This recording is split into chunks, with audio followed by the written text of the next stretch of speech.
All right, welcome back, friends. We are here with Sigil doing our Froglok's tail. Built wrong, as it were.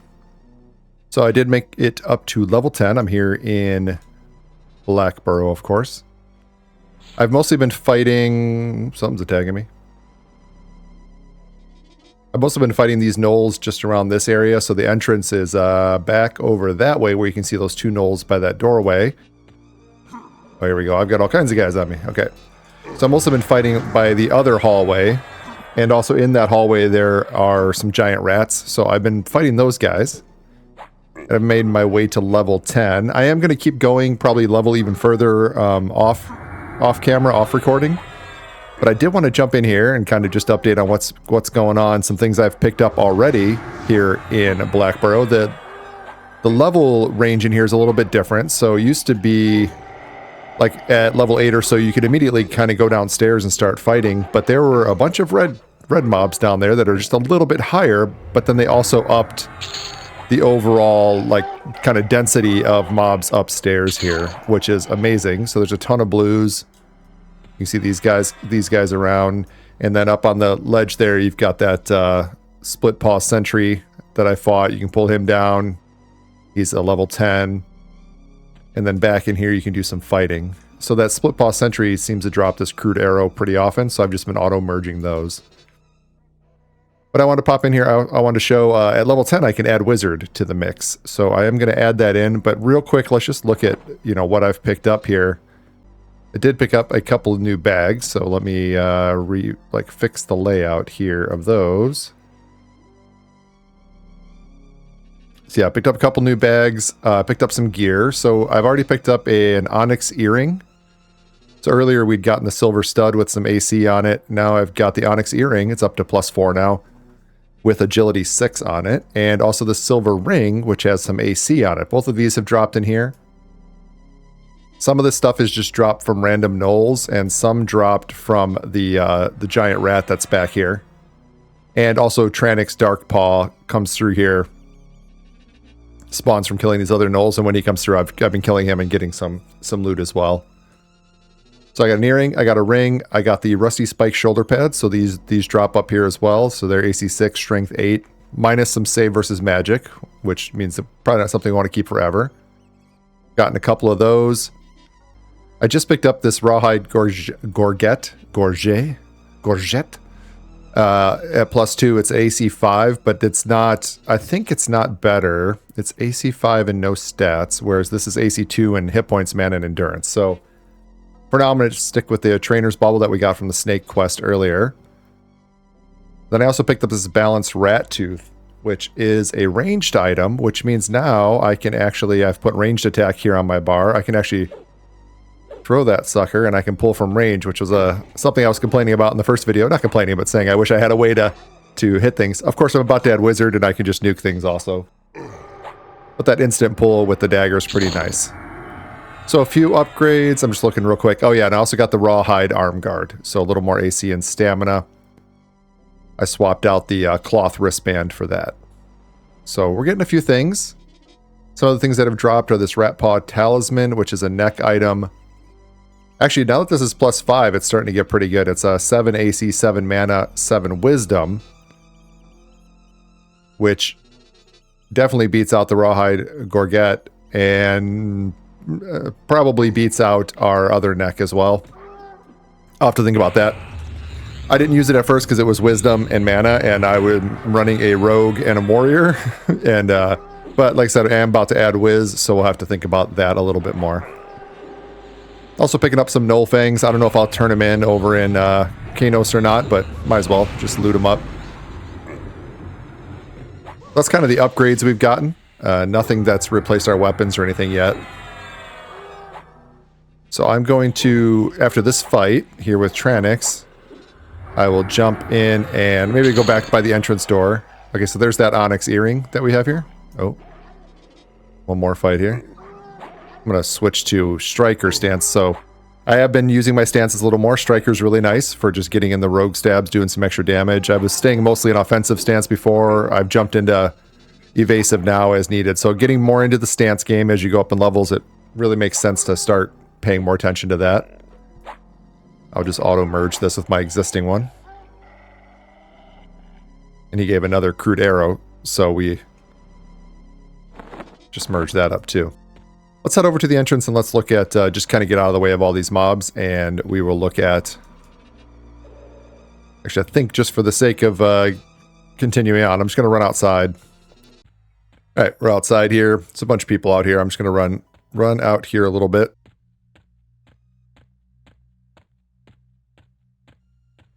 So we have now level 10. We can go into our loadouts screen here. In our inventory, the loadouts tab. Click on our current loadout and we can edit. Pull this down here. It's a little bit easier to see over here. So we have to stay at Froglok and we have to keep Rogue, which was our primary. But we can swap out. Actually, I think right now, yeah, we can even change primary right now until we lock it in at level 11. So right now we could change primary. I'm going to keep Rogue as my primary.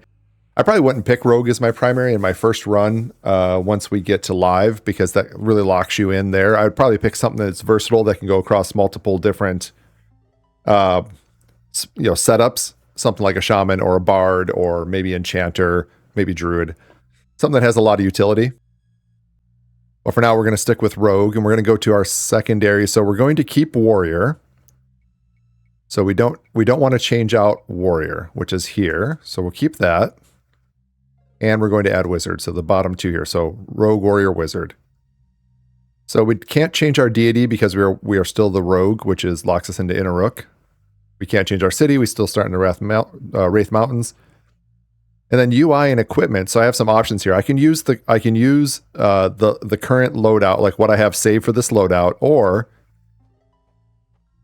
I can. So here it says copy. Well, I have to use this loadout because I'm editing a loadout. If I were creating a new one, a new loadout, and doing a new set of 3, I could choose to use my current UI and equipment from an existing loadout, or I could just start from scratch and build a new one. So here, one of the options I could have if I were creating a new one is to copy current UI to this loadout or copy current equipment to this loadout. That's not going to change anything here because I'm just editing this existing loadout. So I'm going to do it.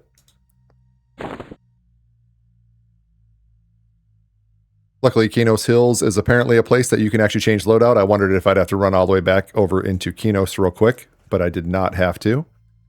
So this one thing that's added was a bunch of stances because now we have a caster class in the mix. Let's unlock this and just kind of fix the UI here real quick. Log it back down. So before we were using Unyielding Invocation, which gives us health regen out of combat. Bonus regen is doubled, which is really nice. And we'll probably want to switch into that because we don't have a fast way to heal up at all right now.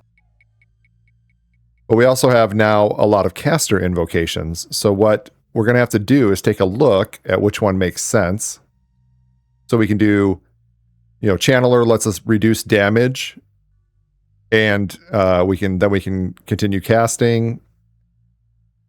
We can make spells uninterruptible. We can add bonus damage. We can reduce our spellcasting recovery time. We can overchannel to reduce their resistance, the ability to resist our spells. We can shift some of our cooldown into the global cooldown. And we can do recovery to get mana back twice as fast. So when we switch to Wizard, we automatically get some spells. So up to level 10, it auto grants us some spells, and then, but it's not all of them. If I check Show Unscribed here, you can see there's a whole bunch of spells, even coming up to level 10, that we did not get. So at some point we're gonna have to swing by, probably in Kanos here, or maybe back in Freeport. I don't know. We'll have to swing by and pick up some of these other spells. For now, I'm going to look at what we got. So at level 10, we have Shock of Lightning, which looks like it's our highest level nuke. Just looking real quick. Yeah, so we're going to want Shock of Lightning on our bar. Gate's going to be cool, so that can take us back home. Right now, we are bound back by the Froglok area, which is also our origin, so it doesn't really matter that much. What I did with previous characters, with my previous character, was have one out here bound in Hallis, so it was on this side of the world, and then my origin was in Hallis, and then I made my bind point in Freeport, so it was nice to be able to jump across the continent like that when needed. All right, so we have a nuke. We have Shock of Lightning, which we will now put on the bar, and I'll kind of move some of the rogue abilities down here. Put Hide and Sneak down here. We have Root, which we may want, so I'm going to put Root on the bar. And I think O'Keel's Radiation is like a damage reflect, right? Yeah, so we'll put that on us too. That's all we really need so far. I think that's going to add, so just Shock of Lightning is going to go ahead and add a little nuke for us. We're not fighting anything that's super resistant to any kind of magic, so it's not gonna change our gameplay too much. But maybe we'll lead in with, so I have one single buff now. I have one buff to put on myself, and then we'll lead in with Shock of Lightning, and when we pull them, then we'll go into Rogue Warrior mode and tear them down. That's going to be the plan. Oh, before I run back in, also I wanted to, I keep opening windows. I also want to look at alternate advancement. So I'm up to 12 unallocated alternate advancement, and I haven't really looked at what we have here. So one I know that's kind of great is Escape. So it basically drops combat and puts you in invisibility. The thing about it, it doesn't work. I think it doesn't work on undead, like they don't see the invisibility, but it does drop combat with them. So what you need to do usually is kind of run away and get around a corner or something, and then hit this, and you can drop combat. It's almost like Feign Death, not quite the same, but you can drop combat and be invisible. So that's probably worth getting, but that's going to cost us 9 of our 12 points. I don't know that that's the best first spend for us. We've got Area Taunt here. It requires level 25. So a lot of these are grayed out because they're going to require some level. If I look at Archetype, Ambidexterity might be a way to go. It's going to up our damage by increasing how often we can do a wield. That's also 9 though. But that would be a pretty good damage. We don't need mnemonic retention right now. We're not trying to mem 14 spells like when I was the shaman before. I needed all the space I could get on my spell bar. And we might get there with wizard, but right now we don't need it. I don't really know. I'm not really super familiar with what all of the caster ones do. But I am pretty good with the melee ones. So Combat Fury is always a great start. More crits. Fear resistance at some point is good. Steadfast Will, the ability to not get stunned. Don't think we're going to need Quick Buff right away, although it's an amazing one to take. Because you can, if you're a buffing class, you're going to want that. So I think for me, I'm going to start out with Ambidexterity. Go ahead and knock that out. And because we're relying a lot on our melee damage right now. And we'll leave the other 3 for now. So we picked our first alternate advancement points, and it's not something we have to activate, which is great. All right, back inside, I'm going to switch us over to difficulty 2. And if we get to a spot where we're trying to do something and it's just too busy with too many people, I can create a personal instance. I have kind of been coming in and fighting. So we have the opportunity here, the option of going to look down the stairs. I think I'm going to kill my way one more time through all these guys, grab the Split Paw Sentry, maybe get another spawn of Tranix, and kill the rats again. And then we can go look down the stairs. When I was last down there, like I said, there were some red spawns down there, so it was looking a bit tough to go down there. I did fight one, but without heals, he was too high, and I only got him down about halfway, because without heals, it's pretty rough. Let's see. Debating on what the best invocation would be here. I think the one that just increases damage might be good, and then I can always jump into Unyielding for the heal. And I'm just selling all rusty weapons now. I think we've kind of moved beyond them.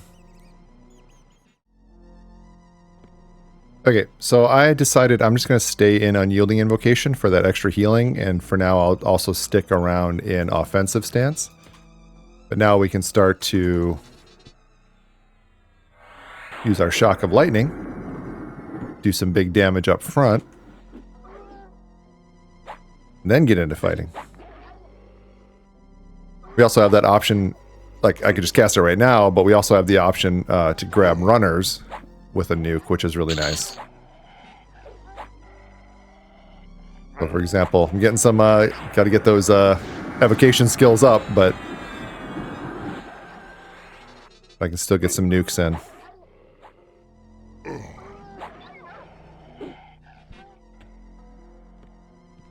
Alright. Yeah, we're just going to make our way through all this. Oops. Got stunned. This spot right here, you usually get 2 or 3 of them that all come together. You jump over into striker stance. And I may hotkey these over here eventually, but for now I'm just kind of doing the click game while I decide exactly how I want to manage all of that. Oh, I did start a new instance, so I do need to put my buffs back on. So I'm actually missing all of my my rogue poisons here. I'm just going to do a mid combat.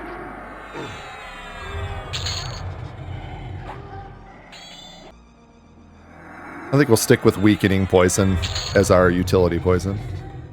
Another rusty weapon. Okay. Alright, so this is the rat we've been killing. There's a giant plague rat in there. He's got some drops, and we're going to try killing him again. So he definitely drops the balanced rat tooth, which is a ranged slot item, which is pretty cool. And then I think the other thing he dropped was this, either the rat paw talisman or the wooden totem. I'm going to guess the rat paw talisman. That seems to make sense.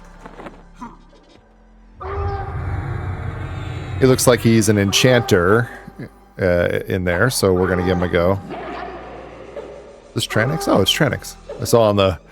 I actually didn't have the camera up high enough to see, but... Okay, we'll get another kill of Tranix in here real quick before we go in and take on the rats. I'm currently running in... Got all my poisons up. Oh, I need to put up my O'Keel's radiation, and I'm running in striker stance. I had to run AFK and ended up getting killed over here, so I had to kind of rebuff and make my way back in here real quick. Let's see, bead necklace is AC2. Well, we'll just loot it for now. Let me put this up.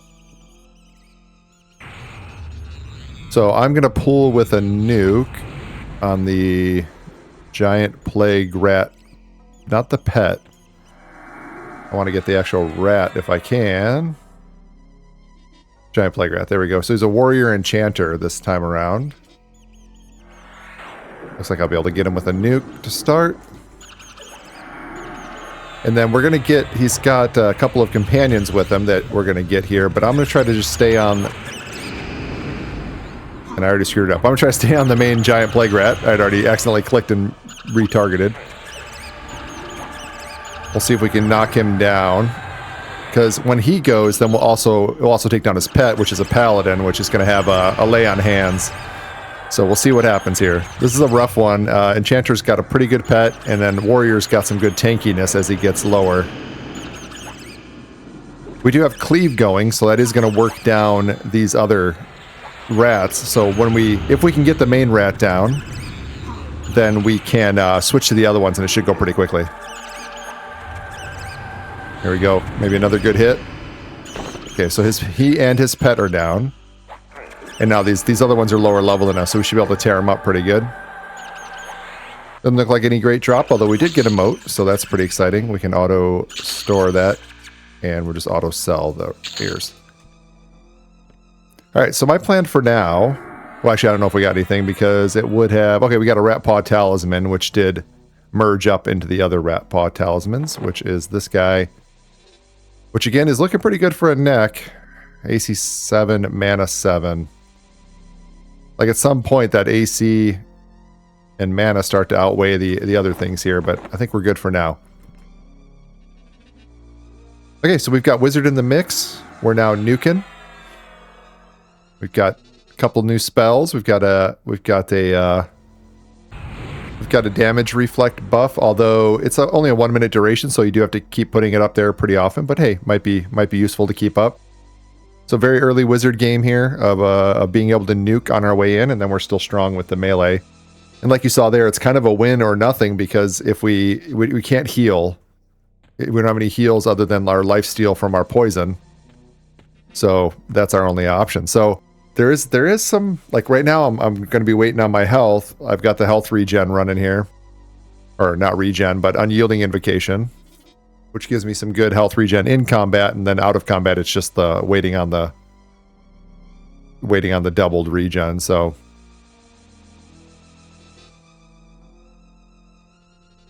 don't think anything else is going to give me any faster regen until there is a warrior alternate advancement point. What is it called here?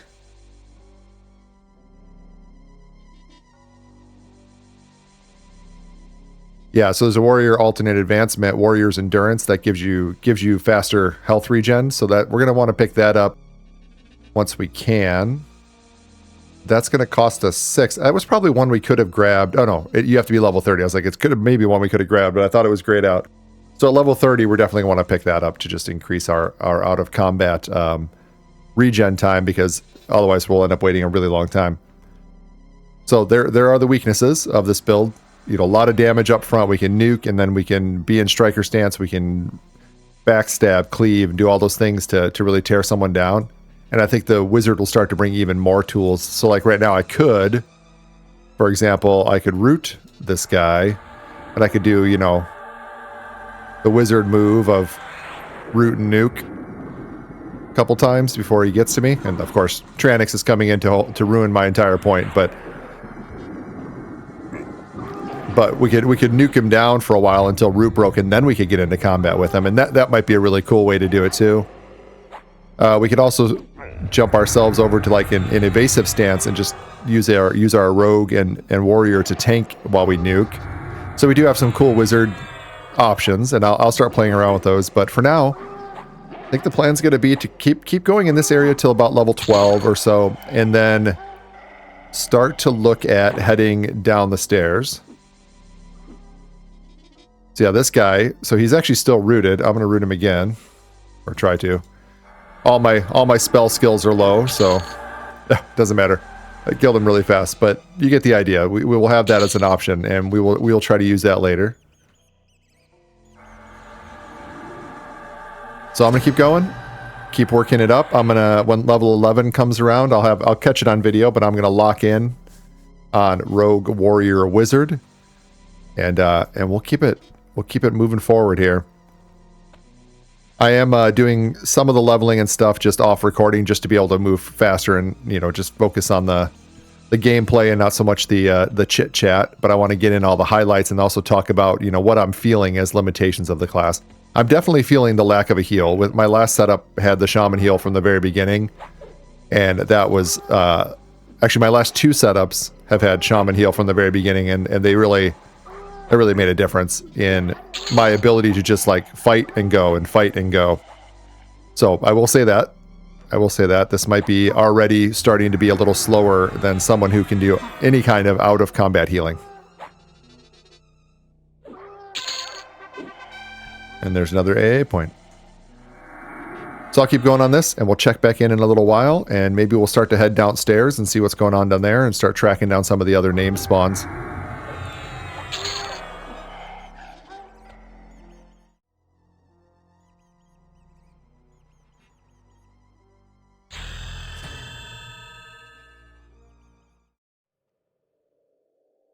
All right, it's been a little while since the last check-in here, but I have leveled my way up to level 15 here in Blackborough, still in Blackborough. You can see I've my outfit's changed a little bit. I got a couple of drops, so I thought we would look at those real quick. And also what spells we got. So at 15, we actually picked up Flame Shock, which is a pretty good direct damage spell.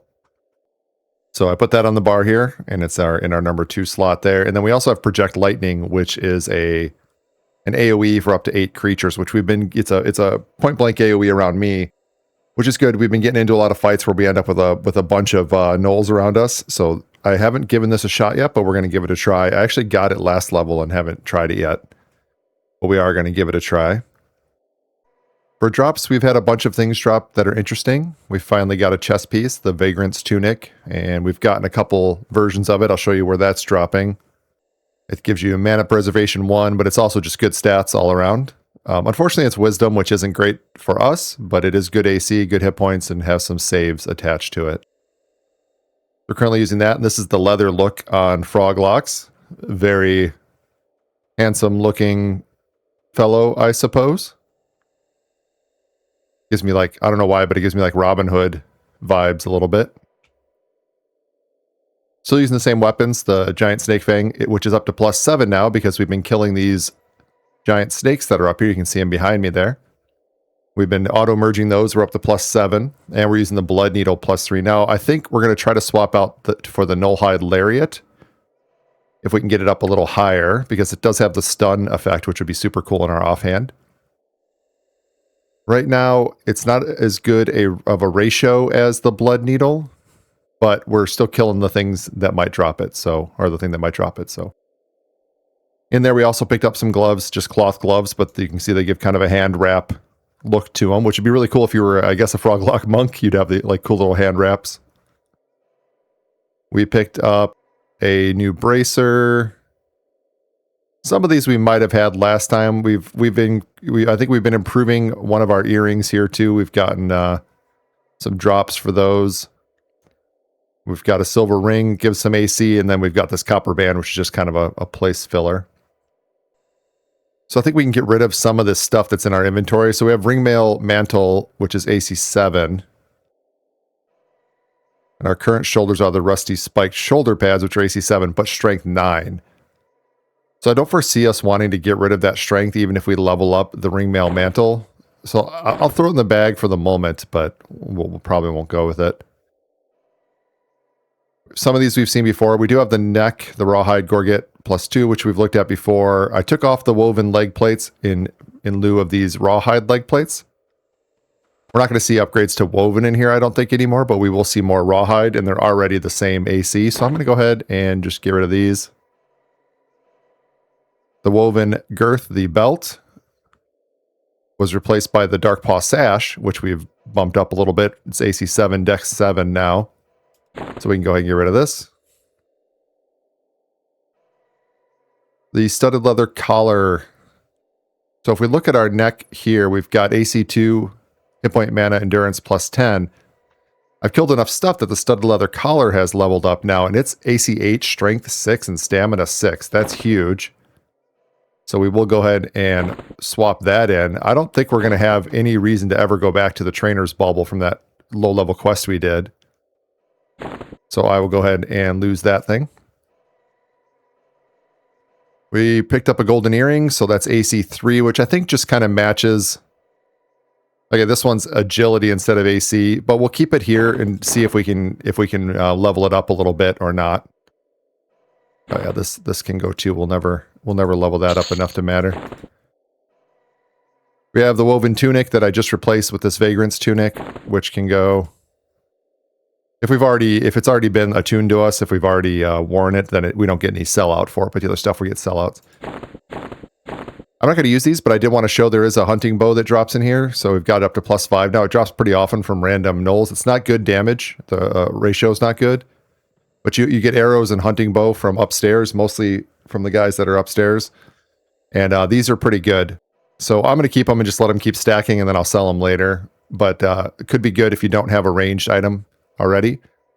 I do have the balanced rat tooth from upstairs also, and it's not great either. There's better things. I think in a recent video, Rekit Rogue pointed out that his barbarian region locked guy is here in Blackborough, or was in Blackborough in one of his episodes. And he pointed out that the hand axes that he can buy in Hallis are actually better than this drop that drops here in the dungeon. So that's good to know. On that note, a couple people did comment, like in my first video, I was complaining about not having a way to range pull, like instant pull with range. And they asked, couldn't you have just bought like a bow and arrow or, I don't know, shurikens or something? Like, couldn't you have bought something real quickly to be able to do that? And the answer is absolutely yes. Did I think of that at the time? The answer is absolutely no. I get caught up sometimes. I've almost always played someone who has some kind of spells, even if they're a melee, whether that's Shadow Knight or whatever. And my first thought was like, oh man, I wish I had a quick spell to do that. Or I just wait until I get drops. Easily could have walked over to a vendor and bought the stuff I needed. I'm a warrior, so I can use all the stuff. And I could have put something in my range slot at level 1 probably very cheaply. I may go back and look. I'm going to bind here near Blackburrow eventually, or somewhere nearby, and then I'm going to jump back to the origin point. I do want to maybe pursue that one quest, although we are running down in time. Today's the 12th that I'm recording this, and we only have till the 21st, I think. So we are running down in time, but I wanted to see what that quest was to get that sword, if I can level up fast enough and go after it. I don't know if the result is a sword, but the quest itself was to retrieve the parts of a blade and then figure out what that is. All right, so yes, I could have done that. Absolutely. For now, I'm just going to get rid of these. I don't really care about this hunting bow. I just wanted to show that they drop in here. I think I just said I'll let them stack up, but whatever. Getting rid of them now. Got the clay totem, which is a primary secondary, gives some hit points and some wisdom. I don't need wisdom, but this seems like it'd be a pretty good item to stuff into an any slot if you needed those stats, right? Like that would be a cool one. I'm just going to go ahead. Actually, I'll think about that one a little more. And then you've got the leather whip and the nullhide lariat. The leather whip is the same ratio as the nullhide lariat, but it doesn't give the stun proc, so I'm just going to get rid of it. I won't use it, and we're going to hopefully level up the nullhide lariat and get that up to a usable level. We've got the Mystic Doll, which is a secondary item for charisma. Got a couple quest items in here. And then these were things that I replaced. So the shoulders I replaced with the rusty spike shoulders. And I'll just clear all these out real quick. These are things we're not going to use. Again, I just kept them. So spiked collar. So spiked collar is a good drop, but it's only AC 5, strength 5, and the studded leather collar is better. Let's throw it in here and see if we end up leveling it up a little bit. And this was a drop I hadn't seen before. So the Elven Charm Necklace gives extended range 1 and gives intelligence, wisdom, charisma in the next slot. I'm probably not going to use that. Actually, I know I'm not going to use that, so I'm going to destroy it, but another interesting drop down here. So that's kind of what's changed in the last little bit. I just did a long session of basically grinding up a little bit to get to 15. I thought I'd hop back in here, and normally I'd probably show more, record a little more in between the leveling chunks that I'm doing, but I'm also trying to beat the clock a little bit, and I've got a lot of other things going on outside of EverQuesting. I'm trying to fit it all in. I think overall we'll probably only be looking at probably three episodes, maybe 4 episodes in this series, depending on how much I can sneak in before next week. Maybe one. The last one will come out during the shutdown. So the servers are shutting down on the 21st. They're down for a week, and then they actual early access the we can make a character and they'll actually not get wiped ever again. It comes out on I believe the 28th, the following Tuesday. So we came up. Let me show you where I'm at, because I'm not sure I recorded any of this. If I go back down here. And I fought up through all these guys previously to get up here, but... Okay, so if I go over here... This, I think... I can't remember exactly where we were last time I was recording, but this is probably close to where we were. So this is the bridge that comes down from up above. So this is the hallway from up above. We came down to here. I know we fought on this bridge a little bit. And then we were fighting in this area to level up, I think last time I was recording. And then I'll just kind of show the path that I did. There's still a lot for me to go look at in here, so I did head off around here to the right. And kind of head up that way to Sako, S-Ocho. I think it's Socho. We've got Jade Earring. It's AC 3. Another different earring. So I haven't really come this way at all yet. So we got the Overseer. I think this guy's new. Got some yellow elites, and then going around the other way, there's even more. There's the Master Brewer and some stuff over that way. Oh, I just aggroed these guys. There's some stuff over that way that we could look at. There's a no bouncer up top. We've got Split Paw Sharpshooter. We've got some things up there we eventually need to go explore. For now, I'm going to go back to where I was and kind of show what I was doing, and then we'll keep looking around further. There's a lot of new spawns in here that are pretty interesting. So one thing that's really been working is I've been keeping it in Unyielding Invocation a lot of time because it just gives me the healed and then Striker stance until I get low on Endurance. And then generally what I've been doing is if I'm outside of a fight, I'll just pause for a minute or two and just let my Endurance come back up. I don't really have a good regen Endurance methodology. But what's been working for me is if I get in a fight with a red, so I fought one red that was 10 levels higher than me. And what I ended up doing was flipping my way over, or flipping my stance over into evasive stance. I put on over channel, which let me cast spells with lower resistance. And I would nuke my whole mana bar into that guy. And then I would flip back into striker and flip back into unyielding and then start doing melee damage and just throwing in the nukes every time I could. It's working amazingly well. You can do a ton of damage with the wizard. If they're closer to my level and I'm just trying to win, I'll flip into...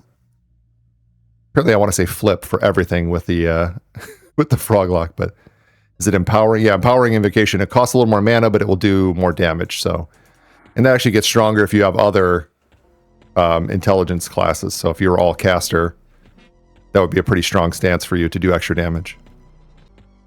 I think with wizards, something that could restore mana or steal mana or something like that would be a pretty interesting addition. Obviously, like Bard has Mana Song, enchanters have the Clarity line of spells. I believe necromancers can steal mana, stuff like that. So you can imagine you could really fuel the wizard, you know, pretty good with something like that. There we go. There's another studded leather collar to add to the mix. So we'll auto merge those. We're up to +5. It's looking pretty good. So yeah, I just came around here, went up through this door. Up at the top of this ramp is where you saw me start out, where the different snakes were. If you've ever been in Blackburrow, not a lot changed with this portion of it, right? The just climbing up here. These guys were all yellow when I first came up, but with a few levels, I've kind of out-leveled them a little bit. And then I was killing these snakes, which I'm going to keep killing because I'm still using the giant snake fang as my main weapon. So if I can take the chance to pick up more upgrades to my giant snake fang, that's huge. We'll take it. And then I've been staying kind of in this area with these giant snakes and then around the corner fighting Socho. And he's the one that drops the chest piece that I have, and then I forget what the other thing he drops. So one of those things I showed is the other thing he drops because I've been mostly fighting him. Doing my best not to have full mana, like always be nuking a little bit. And coming up, we'll see one of those spots where I usually end up getting like 4 or 5 gnolls at a time, and I want to try this AoE. I'll flip into evasive stance and just see if I can project lightning on him. Yeah, coming around this corner, there's a snake, and there is Socho Darkpaw. So we've been killing, just doing this, going up on top of the ramp above here, killing those, and then just keep doing that circle. That's what I've been doing for the last couple of levels. And I've been sometimes making my way through over to where the commanders are, and that's how I picked up the Nullhide Lariat. And we're going to do that. And I think for the next kind of grind session for a couple levels, maybe just a level even, I'm going to move into that commander area and try to kill those and go a little further past that.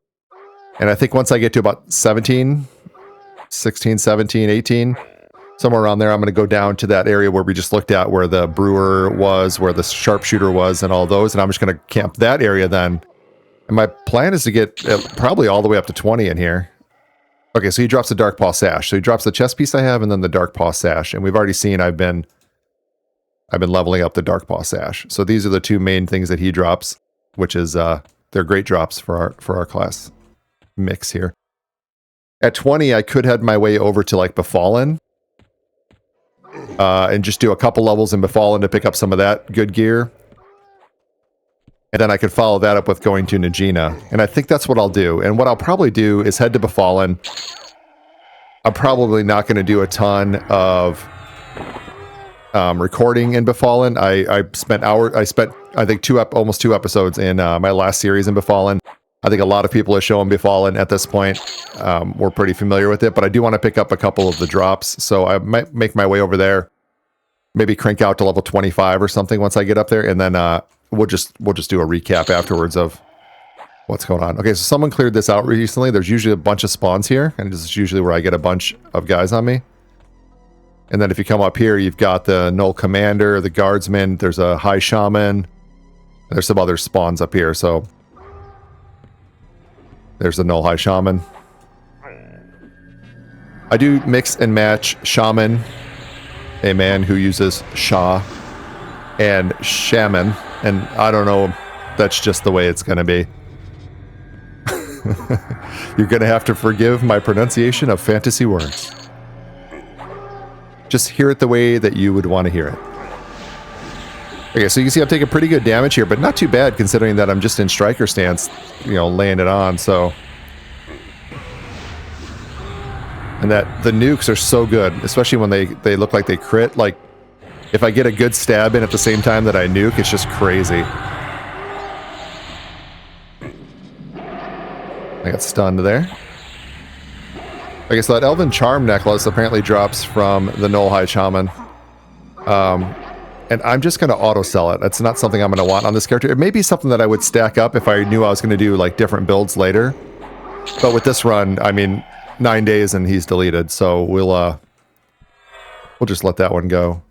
So I think I want to camp these a little bit to see if I can get... So I got another Rusty Spike shoulder pad that rolled into our shoulder pads there, which is awesome.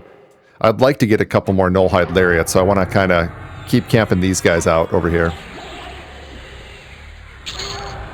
So here is where I was kind of talking about, right now if I look, I'm low on health, I don't have any kind of way to heal, my poisons do some lifesteal, but that's about it. I'm low on endurance because I've been running in striker stance the whole time. My mana's fine, but I'm going to go ahead and throw it into balance stance, and I'm just going to stand here. And this is what I have found to be maybe the thing that most differentiates this run. I feel strong with my killing, feel fast with my killing, feel like I can do a ton of damage. I can do crazy damage. The wizard nukes are great. The rogue stuff, just excellent. The warrior gives me good survivability, good tankiness. I can go into defensive stance, I can go into evasive stance, whichever I need to survive and just keep nuking.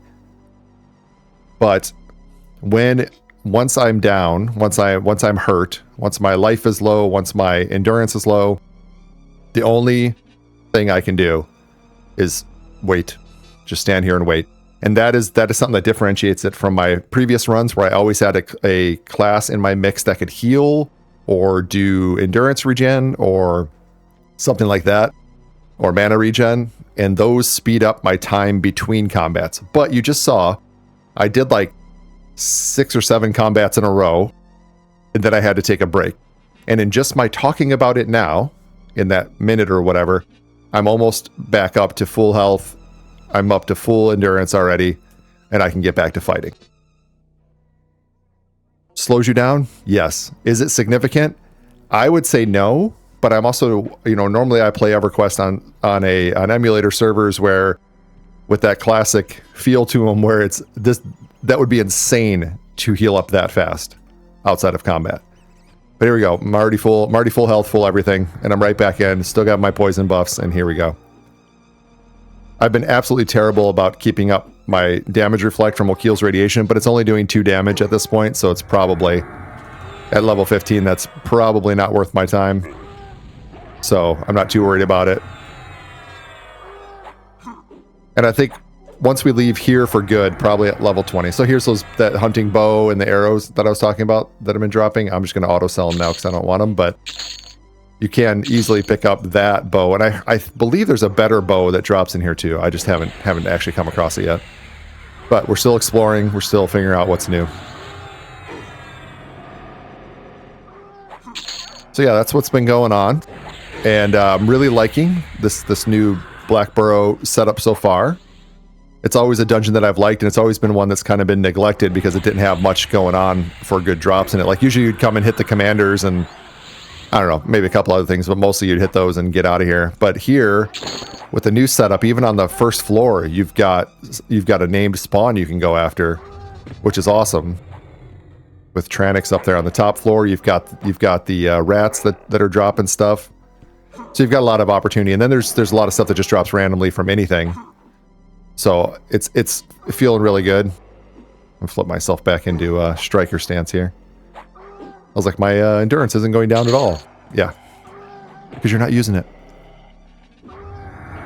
So, you know, I guess there's a downside. Like, I don't know, I feel like I do so much damage so fast compared to starting out on my Shadow Knight in the last setup.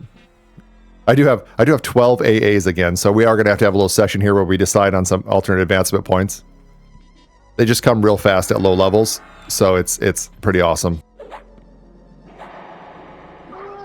I'll have to read through the caster ones a little bit. I haven't... I'm not super familiar with them. Again, I don't generally play full caster builds. I usually play hybrids, monk. If I had to list my favorite classes in Everquest, are probably monk, bard, and shaman. So that's not a build I'm going to take into live with me. But probably some of those in the mix. I don't really want to mix Bard and Shaman together. I believe they're both great primary classes to have because they fill so many gaps in your build. This room can be full of guys. What do we got? Is there a name guy in here? Oh, I got them all. All right, here we go. So I think Shaman can be... Shaman or Bard both fill so many gaps, so they're a great primary class to pair up almost anything with. You can make great setups with both. So my first trio going into live in a couple weeks is definitely going to be one of those two as my primary. I really like the Shaman in my Doom Reaver build with the Shadow Knight and the Berserker, and I'm not opposed to maybe reviving that build in a permanent basis as my main trio. I think it could be fun to do something else, but there was no problem leveling up. Had all the skill sets I would want built into there. My very first build when I was in the original when I originally got into closed beta, had a Bard, and I really liked that. I know Bard was like super popular; everybody was using it because it felt like, again, it fills so many gaps. But I could probably see myself doing Bard as my primary class on the way up the first time. I probably won't do like Warrior Cleric or something like that. I do like hybrid classes. I still like Feign Death, so I'll probably try to fit a Monk in there. Something like Paladin, Monk, Shaman, or Paladin, Monk, Bard might be fitting in my head right now for what I want to do. And I'll have to play around with that a little bit. I'm also not worried about, like, I don't care about getting to level 50 first or being fast or whatever. I'm kind of in the game for the long haul, whether that means with breaks or not. Oh, this guy's new. A Sabertooth Clan Necromancer. Okay. That's going to be interesting. Wonder if he's one of the guys that drops some stuff. Seems like he would. The name's all in caps, so it's or not all caps, but it's capitalized. That usually means it's somebody who's going to drop something. A name guy. All right, we got some shoes. Ill-fitting slippers. Necro, Wiz, Mage, Enchanter. So intelligence casters. AC 4, Strength 4, Intelligence 4. Not bad. I don't think they beat our Boots of the Long Road yet, but we will take them. We are a wizard. Although in the end, we're probably not going to want cloth armor necessarily, because we are also warrior. And plate is generally the play when it comes to that stuff. So I'm still looking for more, just looking for more snake fangs too. Anything that helps our snake fang is good. Yeah, if I go... Okay, there is no new map for this place yet, and the Bruels is a little confusing. Filter Z, there we go. So I'll probably stay in this area. I'll kill the guys in these rooms, and then the commanders and the high shaman for a little bit. See if I can pick up a couple more nullhide lariats, get that lariat going with the stun proc, and then we will make our way, further up into the Black Burrow here. But I think the next level or two, I'm already halfway through 15. The next level or two is going to be here, trying to get that nullhide lariat leveled up a little bit. And then I think I'll just I'll check back in at that point once I decide to head into a new area of the zone, and we'll see what drops around there. I'll also run down while I'm doing this area here, and I'll run down and kill that necromancer. See if I can keep getting I don't know, I was like targeting a rat or something there. I don't know what I did. I'll keep killing that necromancer and see if I can get those boots. He's down in the snake pit anyway. And I want to kill the snakes for more of the fangs. So here, you can see I'm running out of endurance. So I'll jump over to balance stance and get that going. And then just put this on repeat for a little while. See what we can do. And I'll check back in with you when we're ready to explore a little more. Okay, we're going to continue on here in Blackburrow. So I will say up front, it has been several days since I was even able to play. Been super busy with real life stuff. Haven't really had time to game much at all, which sucks. But here we are. So I did make it up to level 17. I think I did some of that off camera. I'll have to go back and look at what I actually recorded. It's been almost 4 days, I think, since I've even touched the game. Or any game for that matter. I did manage to get out and see a movie during that time. I went and saw the Odyssey, and I thought that was great. I'm a big fan of the Iliad, the Odyssey, and all that. I've read them several times over the years in different translations of people's views of what they were all about, and very cool. I really thought the movie did a great job kind of sticking to it and even being a little bit vague and why some things happen, because that's just how it is in the original story. Very cool, epic journey of Odysseus. Highly recommend it. It's a long movie. It's almost 3 hours long. I saw it in IMAX, which, by the way, is cost you like $1,000. Well, obviously not that much, but pretty insane how much movie prices have gone up. So it's kind of a rarity for me these days to actually go to the theater. But very good movie. Very good movie. I'd actually probably have a hard time watching it not in IMAX at this point, because the bigger screen, the wider shot of the video, but just the sound in an IMAX theater is almost overwhelming. I think at one point during one of the like kind of a combat scene, I was almost like, I almost need to go out and get a coffee or something. Like that had me like gritting my teeth because I was so intense with the combat. Anyway, that's the only real super fun thing I did this week. The rest of it was a lot of just dealing with life, dealing with stuff going on. So here we are. We're back in game. So obviously we have the shutdown coming on Tuesday. Today is already Saturday before the shutdown. So we're not going to get very much further on our built wrong Froglok here. But I have to tell you guys, he's growing on me a little bit. If you lean into the goofiness of it and you really like, I don't know, this little hat with the feather in it. It's leather. It's the cool looking leather outfit. This guy is like a little Robin Hood. So I'm probably not going to make a Froglok. In fact, I'm 99% sure I'm not going to start the game out next week or in 2 weeks when it goes live with Froglok. But here we are. We've got our little buddy right here. In fact, leaning into the goofiness of it, I almost wish I had not just made him black with red eyes, which seems a little bit like the trying to make him cool and just gone with something really corny, but it's all good. All right, so we are here still in Blackburrow, like I was saying. I've been kind of killing this Splitball Commander. What I really want to get is I want to stack up some Nullhide Lariats, but I'm not having much luck. I've actually gotten more leather whips than Nullhide Lariats. But they do drop from the commander, and this happens to be a spot he spawns. And I will show where this is in a second. We'll kind of explore back from the entrance a little bit. And I still haven't gone over and killed the sharpshooter or any of the master brewer, any of those yet. So we're going to kind of do some of that now at 17. I think the goal is just going to be probably to get to level 20, and then maybe I'll give some thoughts on, my overall experience up to level 20 on this. I will tell you that, this is the, built wrong. Hey guys, what's the worst build you can imagine? It actually has some interesting strengths, which I get into. I'm gonna kind of save that for the end. I don't know enough about the character in the long run to say he would be good all the way to end game or anything. In fact, I think he's going to have a lot of challenges in the end game. Let's see, I'm in Striker. Unyielding's fine. Obviously, like I was saying, he's going to have a lot of challenges in the end game without having heals, without having a direct slow or anything like that. For now, it's been a lot of fun, and you end up with a couple of cool play styles. Hey, I just talked about not getting a Nullhide Lariat, and we got one. I'll auto-merge those for today. And I'll just sell the others. So I think, you know, super short, the whole goal of this series was to kind of just kind of bridge the gap between closed beta and the 3 weeks of public open beta, and then getting out into early access.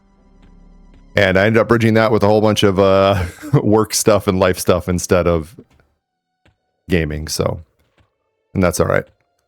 All right, so if I go over here, let me show you guys where we're at here. Let me kill these guys, and I'll kind of show you where we're at and what I've been up to for these last couple of levels, if I can remember. It's been a few days, but we'll look at it. And we'll make our way around a little bit. And I've been fighting a little bit differently. So you can see me here. Let me just clear all that real quick. You can see me here. I'm just kind of doing the single target dance here with a striker stance going, using up my endurance to do some extra damage, right? Striker stance gives us some bonus damage on our non-weapon skill abilities. Our weapon skill and non-weapon skill abilities. So we can do a lot more damage. Really nice for a rogue, pumping up that backstab damage. But in addition, we've got the warrior in there who's doing cleave damage, right? So I'm hitting multiple targets. And what's been really cool is I can actually, if I have a big pool and I want to pull a bunch of guys, what I can do is flip into evasive stance, pull a bunch of guys. I can do my AoE nukes with the wizard, or I can do a single target nuke to burn something down if I'm just looking to remove like a high value target or someone who's going to do a lot of damage. So from start the fight in evasive stance, pull a bunch, nuke them down with the wizard, and right now I've got project lightning, which is a point blank AoE. I think I mentioned it earlier in the video. I'm able to do that until I run out of mana, and then I can flip over. And during that time, I'm also cleaving, so I'm still doing AoE damage, or at least some AoE damage, or multi-target damage, let's call it, if I keep them all in front of me. And then I can flip to striker stance and start cleaning them all up using the rogue single target damage, which has been super cool. So it's like I can kind of whittle everything down to low, and then just do like kind of like go around the group and assassinate, you know, what's left of their life.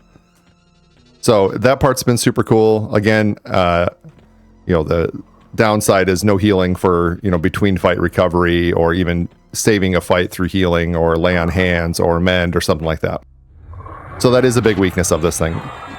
And I would say, like, one of the most notable things is that I either have to, it's like win the fight or die, which is actually not as bad now that I started using evasive stance and stuff. I can really pull off some shenanigans. But afterwards, there's always a little bit more time between bad fights or tough fights than in my other builds. Because anything with any level... Oh, and I just realized I'm on difficulty 0, so I'll bump that up to 2 after this fight. Actually, I should have done that at the beginning. It would have started us back at the entrance, and I could have worked my way down here to show you where I've been fighting. I just jumped in and started recording, so my bad.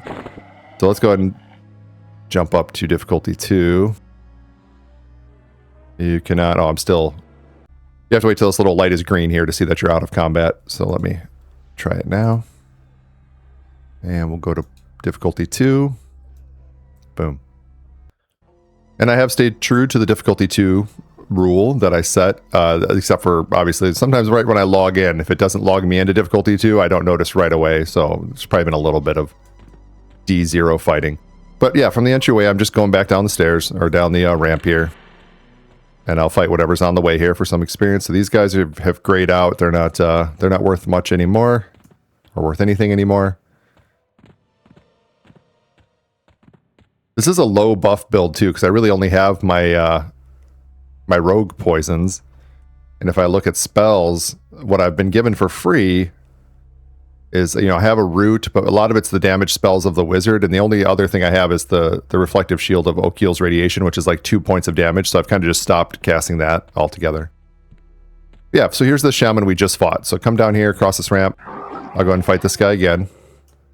And I've been going around the water here and going up back by those snakes and everything that I was kind of fighting earlier to pump up my snake fang, which we got up to +7 at this point.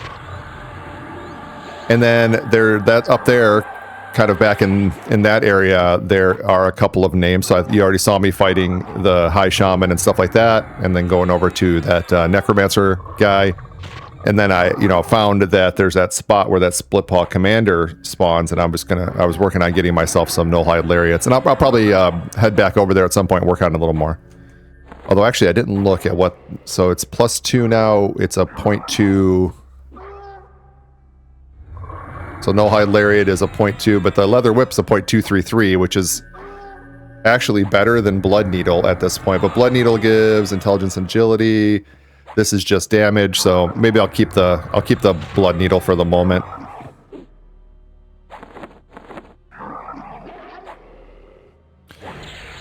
So what I would normally be doing if I wasn't just talking and not paying attention too much is nuking these guys down with flame shock, use up some mana. I never want to be sitting at full mana if I can help it. That's just damage that's not being done that could be being done. But I think before we go back over to the Split Paw Commander, I want to make my way through here. So if we look back over here, across this bridge, we've got some yellow elites, and then we've got this Overseer. And apparently I'm going to fight these guys. So if I can't get casts off here, what I would usually do, but okay, that's let me get it there. If I can't get casts off to kind of burn down one of these elites, I'll flip over to evasive stance real quick and do it, which has been pretty awesome for pulling off these multiple yellow fights or fighting with a red. It's been super cool. So let me work this guy down a bit with my mana. And it's usually what lets me get ahead of them in health is just using the wizard nukes to supplement my melee. And then I can pull off my big melee hits. So cleave, the regular pierce, getting in backstabs, kicks. There's just a lot going on melee-wise, which is kind of awesome. But, okay, so you can see here, I fought that one yellow out here and was a little bit beat up, and then I accidentally pulled the 2 yellows here by getting too close, and then boom, I'm low health, low mana. I've just got to wait a little bit.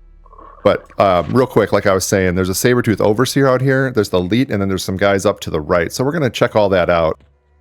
What I'm going to do first is, what I've been doing is hiding, and then sneak, and just hanging out for a couple minutes and let everything catch up. Alright, didn't take too long to get back to full health and mana, but I also walked away for a couple minutes to get a drink. So we're a little, we got some respawns. Someone just ran through and kind of pulled a train, so I'm just kind of waiting for that to settle. It looks like most things are back in place. So we're going to kind of restart this section. So what I want to get are the 2 null elites themselves first, and then like we just did. And then we'll make our way on to the Sabertooth Overseer. And if this is a little too hard, if we're getting too many ads, then we will go the other way and come down here. And down here is like the Master Brewer and stuff that we will figure out this area too. Now up above here, there are a couple more elites and a Split Paw Sharpshooter, which I believe has a bow drop, and we might want to check that out. I think if I go forward now and try to pull this null elite without any way to pacify the others, I'm going to get everybody on that island, and then the other guy's going to roam down. So this guy, one of these guys is a roamer that roams all the way down to the front there. So I think I'm going to need to wait until he roams down. So in the meantime, I think we can maybe pull these guys here and fight them. Just so we're making some progress here. I don't know what a boisterous knoll does. Oh, I'm not sure that I've noticed that before. So we're still in Striker, still in Unyielding. I've been finding kind of staying in Unyielding is like my best bet because I have no healing. So out of combat, I get more healing. In combat, I could probably swap it to something else. Maybe recovery to get more mana throughout. But like a lot of the other stuff for fighting stuff that's about my level or just slightly higher, I don't find much use in like reducing the resist. Although when I was fighting a red mob 10 levels higher than me, I did find Overchannel to be super useful. And it would be super useful in late game as well. Let's see, Arcane Mastery. It could cast faster. A little bit more damage from Powering Invocation, but it's also considerably more mana, and I'm already running myself out of mana. So I don't know, there's some other options. I would probably say getting into a longer fight, I'd want to maybe go for recovery for more mana regen versus health regen. I'm not sure. I think I just said out of combat. I meant in combat bonus regen, not out of combat bonus regen. So I can get a little more in combat regen, get a little bit of health back faster. All right, so here's the situation we're waiting for. I'm a little bit low on life, but I'm going to go ahead and go for it anyway. We'll see if we can pull it off. Maybe I'll jump into evasive and kind of single target focus this first guy down with some nukes. Get rid of one source of damage here if I can. The nukes are great. Like, I think Wizard combined with, you know, something defensive, something strong like that is a great choice. Small ring mail belt. We're currently using the Dark Paw Sash, so I don't think this is going to be better. I'm going to loot it and think about it later. Let's go ahead and get one more nuke on the mana tick here, and then I'll swap over to just Striker. Oh, won't even need to. Perfect. All right, we've got bronze bronze. We could sell the ringmail sleeves. Well, I've got woven sleeves, so this is actually going to be an upgrade.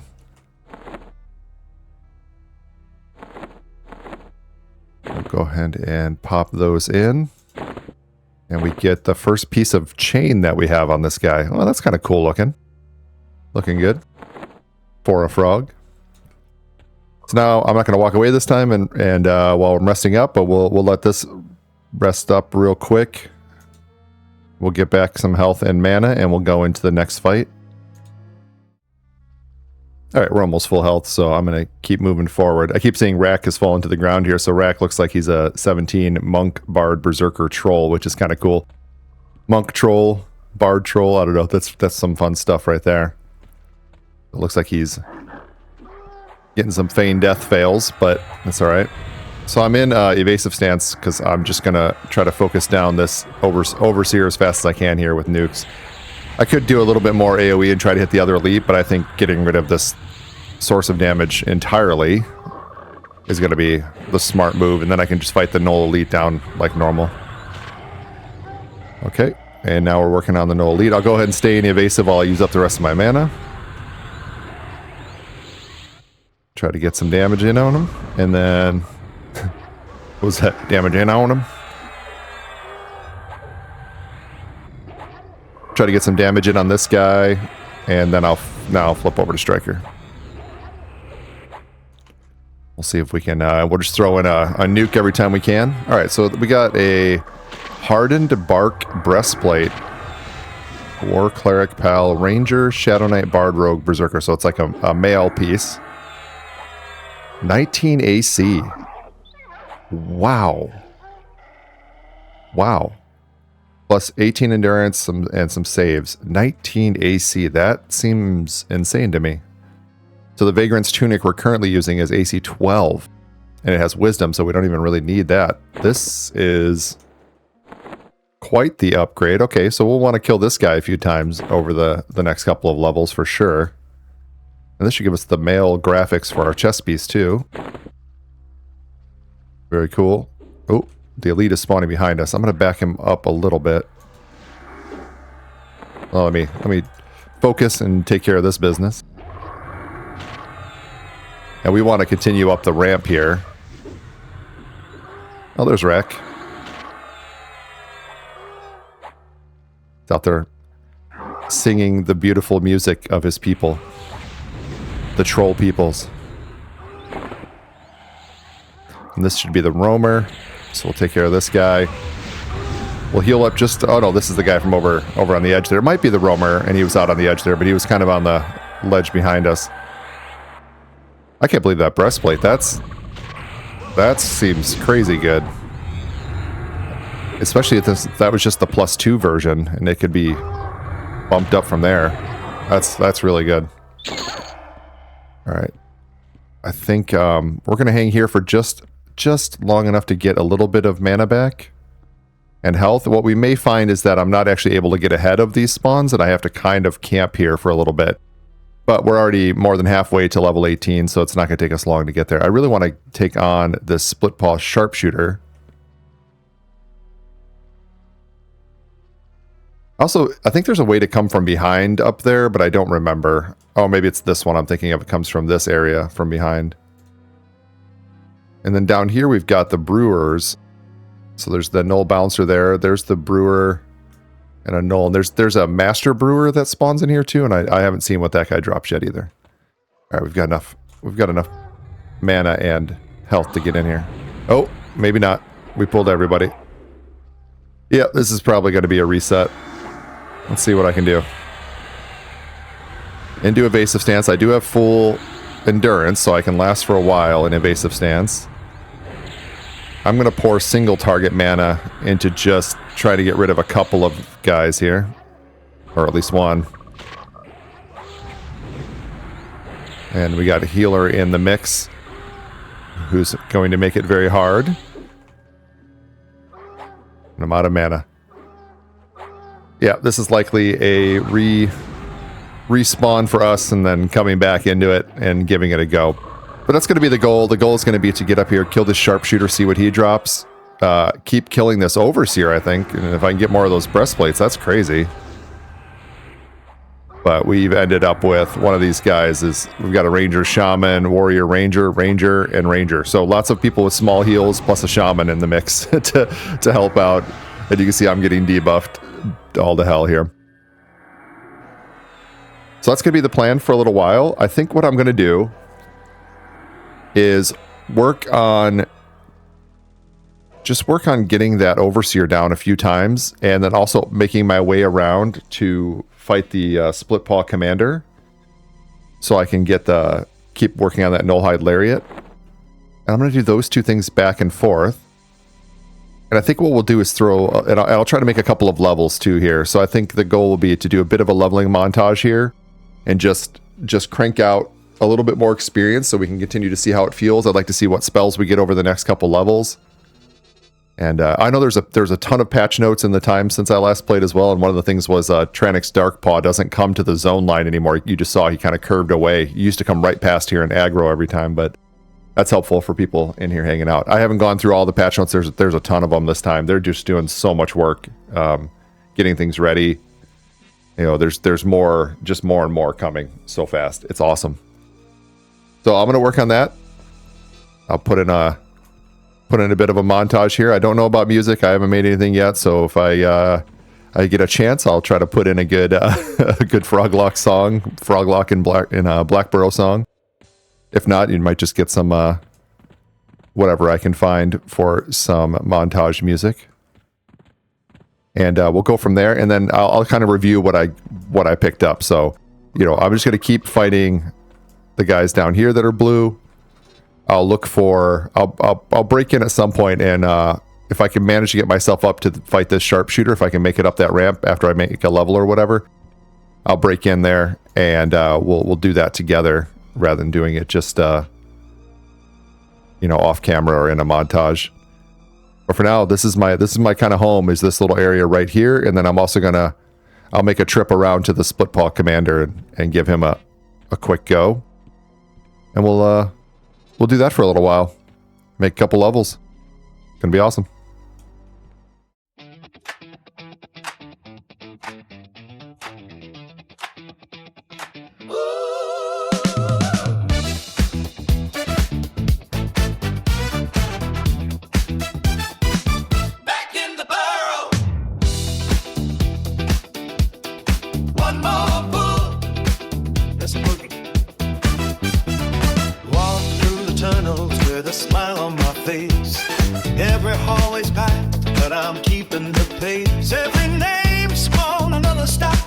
Shopping spree. Time is running out, but it ain't catching me. Those are barking, just trying their luck. Snakes in the corners, man, they're out of luck. No time to waste, no time to rest. Every pull could be the best. Built wrong, baker wrong, but I'm moving along. Beta answers Tuesday, better make this song. Built wrong.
snake fangs. Hey, need that breastplate.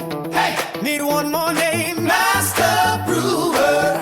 Your next sharpshooter. Hope your aim's better than my loot luck.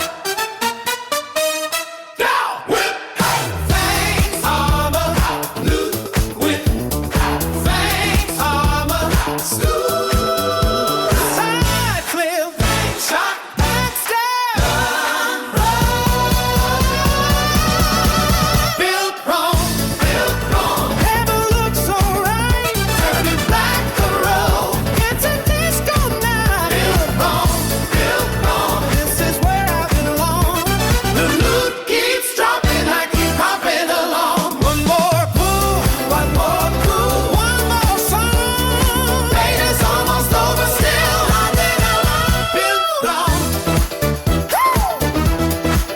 Built wrong. Keep hopping along.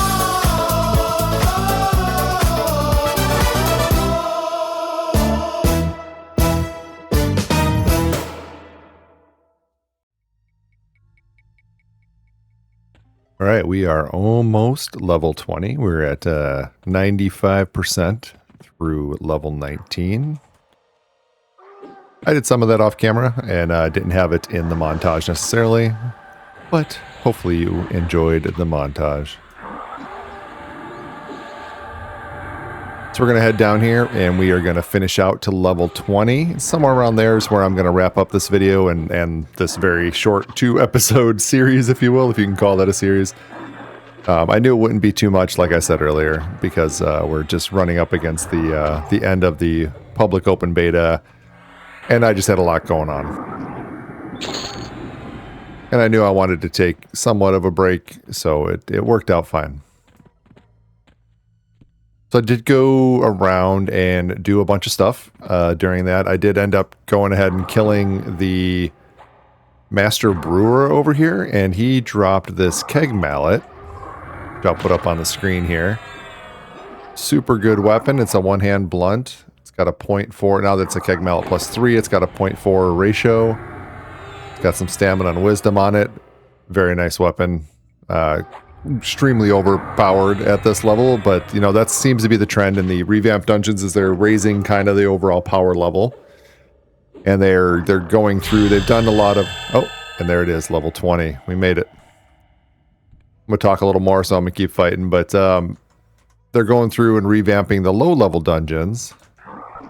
So I know they're starting to get into the mid level dungeons now, with Split Paw being done most recently, and we'll start to see more and more of that. And I think they'll do all the revamps all the way up, and we'll see what the new actual kind of power curve is.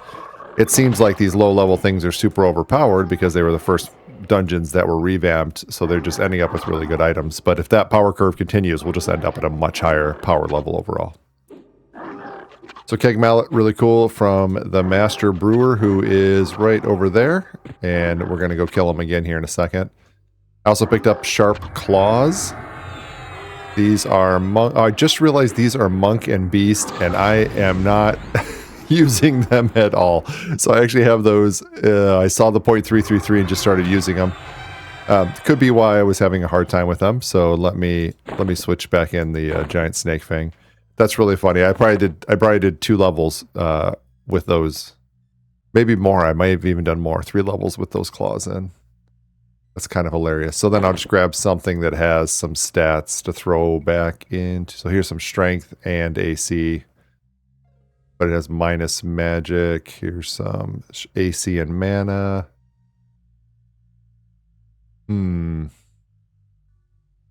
Still haven't gotten the Nullhide Lariat up high enough to pull out that stun proc, but I would like to get that before I leave here anyway, although we're running out of days, so it doesn't really matter.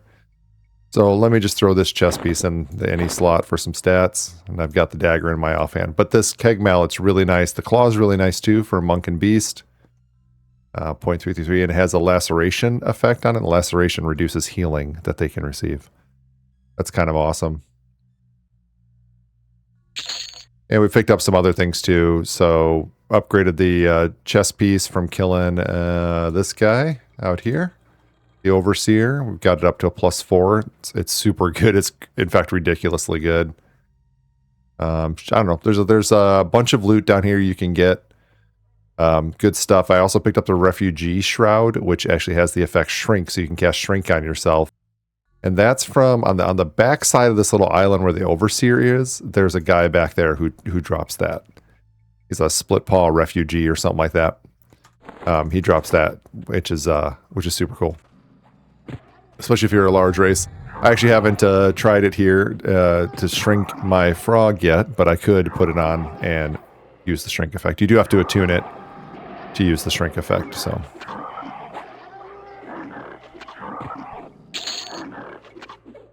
Let's see what else. At level, we've gotten some new spells along the way. We've been getting all the gate spells, so Toxulia, Greater Feydark. Not all the gate spells, so we've been getting some of the gate spells as there are freebies each level. So level 20 is the last level. We're going to get a freebie spell, and we picked up the Greater Feydark Gate. So pretty good set of spells for free from leveling, and of course you can just go buy all the spells as well. I did hear that the vendors don't sell. I may have said this earlier also. Again, I told you it's been a few days since I've played and remember what I recorded. But the vendors do not sell the freebie ones. So if you go to a vendor, you can just, if you have the money, you can just buy up all the spells for your class, and you shouldn't have duplicates based on what you get for free. I haven't tested that myself. That's what I heard, so you can, decide if you want to hold my feet to the fire on that one. All right, so no upgrade to our stuff from him this time, but we've got a pelt that we sold. Oh, never mind. Loot is over here. I was looking here for the loot. We're going to auto sell the cask, and we'll just auto merge the mallet. So we did get another mallet. It seems to be the common drop, and it's up to +4. Because of so we have the rituals tab here in our actions tab, and these gate spells become available here in the ritual. So if I switch off of wizard now, I can still always use those gate spells. It's interesting because I also have Greater Feydark Gate, but it's not showing my rituals. That might just be an update thing. If I give it enough time, it might update if I log out and log back in. Because all the gate spells should be available in rituals. But I just got that ritual while we were here talking. So let's see. I also learned something. So you guys have all seen that I'm constantly accidentally turning off auto attack, and I'm not even hitting the auto attack button, so I wasn't sure what was doing it. I did a little digging. And if I go here into my options, this may be something you run into when you're playing. Under Gameplay General, there is the right-click, attack on right-click. So if I hover over somebody, you can see that my icon changes so it wants to attack. You can also tell it to go ahead and do that even on deadly targets, if they're too high. This also turns off if you right-click them again. It turns off auto-attack. And I use right-click and mouse to do almost all my turning. In fact, I don't even have like left and right turn on my keyboard. I just unbind those and just have strafe. And then I use my mouse for all of my turning, much like I would have it set up in World of Warcraft or something. So you want to turn that off if you have that case. So I turned it off earlier. I turned it back on just to show it here, but if I can actually show you if I go back into menu, turn it on. So if I come to this guy and I click, it'll go into auto attack because I right clicked on him. If I right-click on them again, it turned off. Yep. That's what's been happening this whole time. It happened in my last run too, and I didn't dig into it. But that's what's going on. Easy fix. Easy fix for someone like me who uses my right-click and turn. If I had right-clicked right on top of them, I was turning it off every time. So, just a silly little thing, but easily fixed. So, having made it to level 20 now, let's talk about a couple of things about this build. So I've already mentioned some of what I consider some of the weaknesses, some of the strengths, right? Good damage overall. I have the ability to really nuke things down with the wizard. I have a good number of stances I can switch between. If I get like a crit on my nuke, it's crazy. So that's really good stuff. Some downsides, I can't split pools at all. I have no way to split pools. So what I have to do is either just be able to handle what's in that pool, or I can take the failing forward method of killing as many as I can, respawning, running back here, and killing as many as I can again until I clear it. Once I get a spawn cleared, I can usually keep up with the killing because I can kill individual targets fast enough. But the actual splitting, I don't have any way to pacify. I don't have any feign death. I don't have any CC. That is difficult. The only thing I would really have is I have a stun on the wizard, which I haven't been using anyway, but I have a stun. I've got my poisons on the rogue that kind of help with the fight, but no great way to CC or split or that. And that kind of brings me to the other major weakness, is that when things get out of control, like these guys are getting a bunch of ads right now, but they're all blue, so it shouldn't be too bad. But when things get out of control, I have no way to turn the tide, right? I can go into evasive stance and I can hold out for longer and maybe try to get some mana to nuke or something, but I don't have a lay on hands. I don't have a harm touch. I don't have a feign death. I don't have mend. I don't have, or just even a heal spell or land a slow spell at a critical time and, be able to work my way, through one of Everquest's greatest comebacks, I just said, like 15 times, but it is what it is. So I don't have those opportunities. I don't have those options when things go poorly. And I like to turn around those fights. I like to save up mana for that heal, or have my Spellblade go off and heal me at this critical time. Like, those feel good in the game, right? To be able to have those turnarounds. And this setup doesn't really have that. It's like an all or not, like just all in or nothing, with some dancing in there to try to stay alive longer. But it's difficult in that regard. One thing I do have that can kind of help me in a pinch, I guess, coming from the wizard side, is Lesser Evacuate. So it will teleport me to a relatively safe place in the current zone, but also drains significant mana. So I will have the Evacuate line of spells to try to get out of danger, to get me to a zone line or to a place of safety. But that's, and then of course just gate. Also, I can try to gate out. I can put myself in evasive and gate out if I wanted, or probably even origin out, or channeler stance. But that's, that doesn't turn the tide of the fight. That's just an escape from the fight. So overall, not exactly what I would be looking for. My other builds have all had some kind of healer. They've all included a paladin or a shaman or a shadow knight, almost a death knight. They've all included those classes, or a monk, even bard. I haven't really done any enchanter builds yet, but you have a lot of options. You have a lot of ways to get out of trouble or turn the tide of the fight, or be tricky, have a cool plan. And this one's just get in and, face tank them, maybe in evasive stance, maybe in defensive stance, maybe in channeler stance, maybe just staying in striker like I am now and working them down because they're blues. But I would say that's the biggest weakness. And then, of course, as mentioned, there is the side effect of that, in kind of the same vein as the recovery afterwards. So after a fight, recovery has been hide and sneak and just stand there until I get all my stuff back and be able to go again. So I don't think this at high levels is going to be a super viable build for taking down raid bosses. I think you can definitely overgear those situations.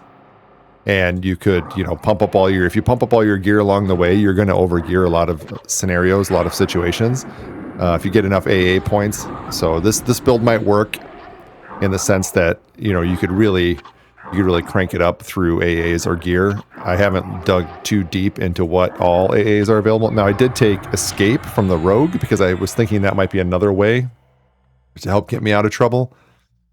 And it basically causes you to drop aggro for the moment and get invis, but you can't move with that invisibility, and it's a little bit janky. If someone's still casting on you or something, it's tough. But if you can break line of sight and use it, it's pretty good actually as an escape method. So I did spend 9 AA points on that. It is a high cost one itself for just that one rank in the class AAs. And I haven't really dug into, what I can do with the other ones. I am sitting at, I've allocated 18 AAs so far at level 20, and I have 11 points right now unallocated. So there is some work I could do here. I might want to take Steadfast Will or something to reduce the stuns, stuff like that. Especially being that I'm a frog and not an ogre with the frontal stun immunity. So my plans for EA for release on the 28th, I definitely think I'm going to have some kind of healer in the mix. I've been toying with the idea of Paladin. I've been toying with the idea of Shaman. Do I do Bard? Because I kind of talked about, I was staying away from Bard during beta because I didn't want to burn myself out on it because I kind of want to do Bard later. So these are some, things to think about. So I haven't actually gone up to the top of this yet. I think I'm going to try to do it here. But I feel like if I pull these, I get all the guys down below. So let me see what happens here. So I don't want to get too deep into my plans for early access because I don't know if you guys have seen it at all, but over on SkeleTANE's channel, we as a kind of clickbait guild in general started a podcast. The core group, the three that were in the first episode of the podcast called Camp Check. And like I said, you can check it out over on SkeleTANE's channel. Our Slayheim, SkeleTANE, and Classic. Those three discussed a lot of stuff about Everquest Legends in the first episode. And we're going to have a second episode coming out also over on SkeleTANE's channel prior to early access start before the 28th. And if all goes according to plan, I will be also in that episode with, I believe, those other three guys and then myself. And we will be talking about our plans for Everquest Legends early access release. So we'll get into, what are we thinking about playing? How are we going to approach it? What are our routes and stuff like that. So hopefully I'll be on there and I'll share all my thoughts on, how I'm going to approach the release at that point, what my plan is.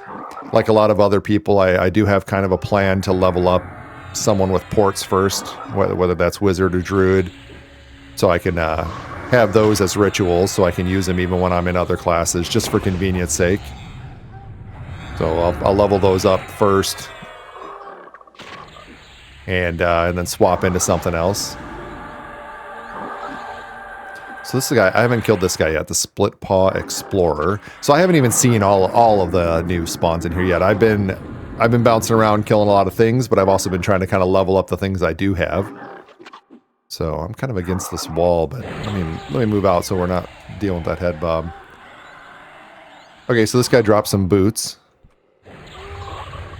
They are Druid, Monk, Shaman, and Beast, so I can't use them. Very nice boots. I'm just going to go ahead and sell them. Normally I would probably keep stuff like that because I may want to swap to those classes later. But no need. No need. This is the last run of our Froglok friend here. I don't think I will get in and do much more unless I have something I want to quickly test before Tuesday. Got some real life things coming up, a little bit of travel and stuff, so I won't be able to play much before the early access release. But I'm super looking forward to it. I have enjoyed this game so much. I'm looking forward to just pouring a ton of time into it when it actually releases. It's going to be a good time. Oh, what's attacking me? Sabertooth Clan. Oh, okay, I know where this guy is. Well, assuming it's the same necromancer. I don't know if it actually is, but seems like this is the guy with this. I'm guessing the snake pit is on the other side of this door. I don't know. That's where I feel like I am. What do we got up here? I don't think I've come all the way up here yet. Okay, so this is the snake pit stuff. Okay, so we've been around most of the place. We've seen most of it. There's a few things we haven't seen. I didn't spend much time. And I was in the snake pit here earlier, killing these guys at one point. I didn't really spend time camping or killing the sharpshooter over and over again. I know he drops a bow and some other things, but we're definitely going to be back in here when it comes to time for early access, and we're gonna get our Black Burrow on at that time. There's too many good things in here to pass up. We'll make it part of the leveling train, especially because especially if I'm thinking about playing a barbarian, which I am considering. I do like barbarians. I think if I had to choose my favorite race in EverQuest. Barbarian is very high on that list, probably top. On the other side, oh, we got another. We got a split paw commander in here also. Okay, so this is another guy that can drop the Nullhide Lariat. One thing I would probably do here before I left, if I were worried about keeping this character long term, is I try to get that Nullhide Lariat up high enough to pull that stun out, which is one more level. I need to get it to +4. And then even if I don't use the Lariat itself, at least I could pull the stun proc out and put it into something else. I think that's a kind of a cool proc to have while you're leveling, and just to have in your arsenal of things you could use.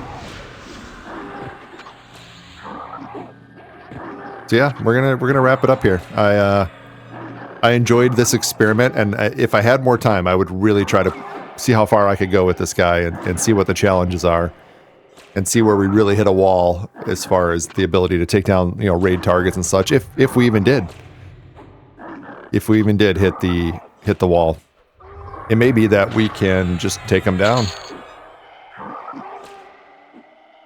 But I feel like that would definitely take a lot of work on pumping up gear and alternate advancement points before we would just be taking down raid targets. Yeah, see, I'm getting these shoulder pads and the leather whip quite often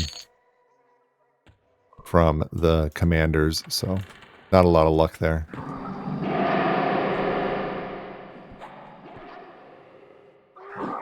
Yeah, we're going to wrap it up here. Hopefully when episode 2 of the Camp Check podcast comes out over on SkeleTANE's channel, I'll try to link it over on my channel as well as a collaborator. Maybe I'll put a comment in my public posts that's out there. And if you guys are interested in what we're all kind of planning for the EQL launch, we'll be talking about it there.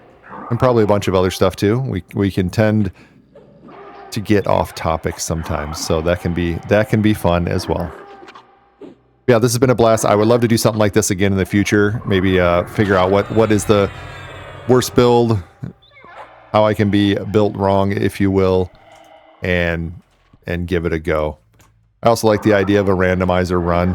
I did that in my choosing an alt series, which it never quite finished it, but I did several episodes there, and those were all randomized. That was a lot of fun.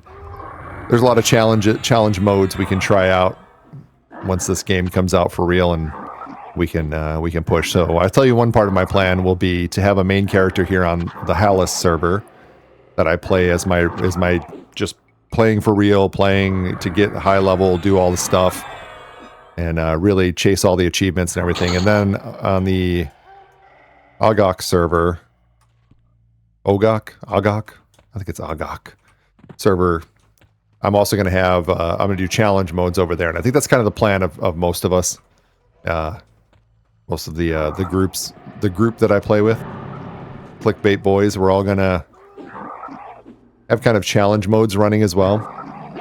If you've seen Rekit Rogue's channel right now, he's been doing kind of a barbarian, what do they call it? Region locked? Yeah, region locked in the north. So he's just doing Everfrost and Permafrost and Blackburrow, which is cool. I did a similar thing with my Greench series. So my Swamp Monster series on my channel was all swamp. You had to stay, swamp locked, region locked. Similar idea. You can do it with most races. We kind of have talked about that. So some cool challenge modes to be out there. A lot of stuff to make cool videos on. And yeah, I'm just going to get myself killed here, apparently. So as the outro here, I'm going to get myself killed, and that'll be the end.